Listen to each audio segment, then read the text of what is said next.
You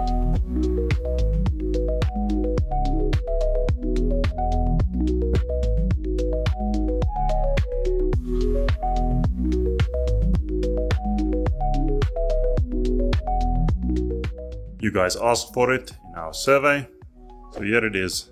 This is the BAIC Beijing X55, and today we'll try something a little bit different. I'll walk between, there's a few models here, I'll walk between them and we'll review them as we walk past them.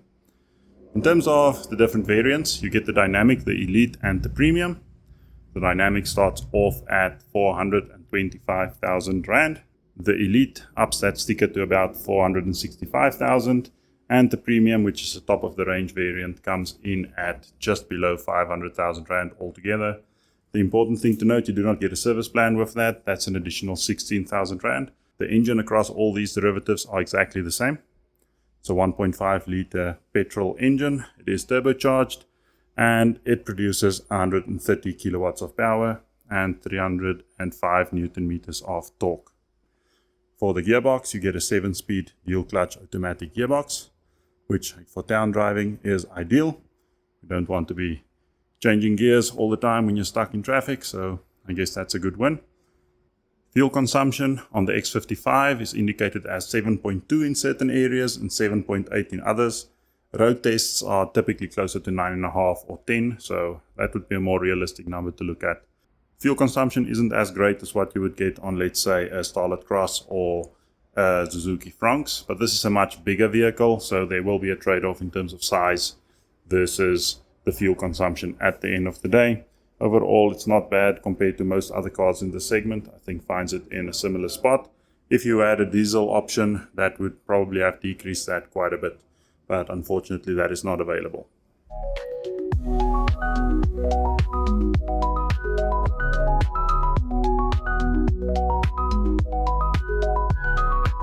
Let's talk about the exterior styling. So anyone who watches this channel quite frequently will know that I always say exterior styling is personal preference. You need to decide if you like it. I'll give you my thoughts, but at the end of the day, if you disagree with that, that is perfectly fine. If we all like the same thing, we would all end up eating the same thing every day. We would all marry the same person. It's just the way it is. So it's good that we have different tastes and things that we like. In general, I think this car looks quite good. From the back, from the front, from the sides, all over, I think they've done a good job in terms of the design. I really like this light cluster here at the back. I think it looks very futuristic, even though the light bar doesn't stretch all the way across. You sort of cut here in the middle. I think it looks good. You do get parking sensors at the rear, as you can see, but we'll go through what you get with all the different variants in a second. From the side, the profile is very slick. You do get these door handles that pop into the body. So you press there to pop them out and you can open the door, which is very Range Rover-esque, kind of like the JQ. But yeah, like I said, I quite like it. And then the front styling.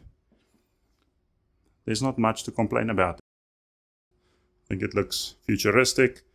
If you were to see this, you would think this is an electric vehicle, which it obviously isn't. But yeah, I like the styling, so you need to decide if you like the exterior or not. So before we jump into the interior, let's quickly discuss the differences between the Dynamic, then the Elite and the Premium from an exterior perspective. So first up, the Dynamic comes with an 18-inch alloy. This is the Elite variant that is on display here, and this comes with a 19-inch alloy. We'll quickly have a look at the Premium a little bit later, because there's also one on the floor here, but that comes also with the same 19-inch alloy. Additional things from the outside is this roof rack, so these black rails. You don't get them on the Dynamic. They're standard on the Elite and the Premium. And then the other thing, which I guess we'll see from the inside as well, is the Elite and the Premium comes with a panoramic sunroof, which the Dynamic does not have. The other thing to note, the Dynamic does come with a manual tailgate, where the Elite and the Premium comes with an electronically operated tailgate, as you can see. Basically push a button and it opens and closes by itself. So again, just another difference between the two. On the inside, there's a few minor differences as well. I think the biggest one that you need to be aware of is that this driver's seat as you can see down here. This is electrically operated on the Elite and the Premium. On the Dynamic, this is manually adjustable. So again, something just to take into account when you're trying to decide which one is the perfect one for you.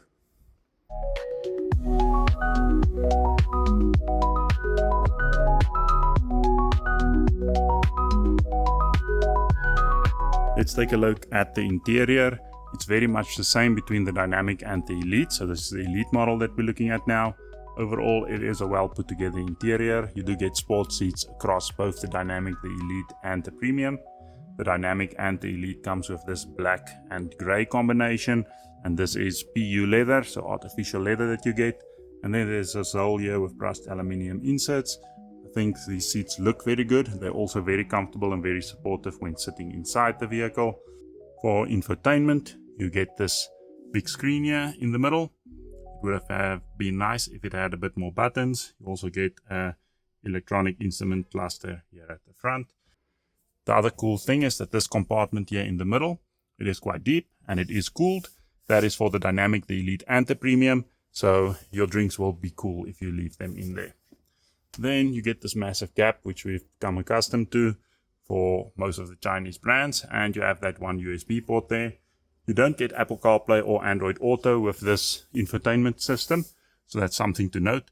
You do get screen sharing or screen mirroring, something like that, which is supposed to be quite similar. I haven't tried it. I don't know how well it works. If anyone owns one of these, please let us know in the comments. So anyway, everyone can be up to speed. Electric windows all round, I think, is expected with this type of vehicle.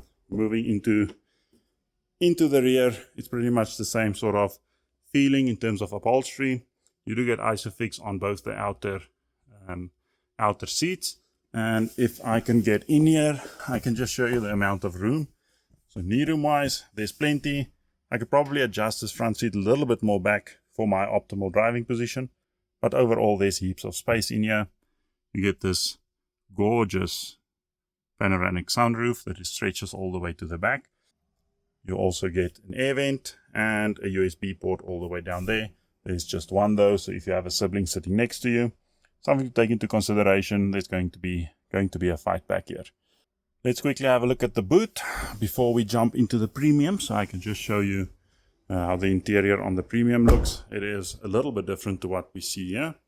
So we just open the tailgate again. Just a reminder, the Dynamic has a manually adjustable one. The Premium and the Elite comes with the electrically operated tailgate.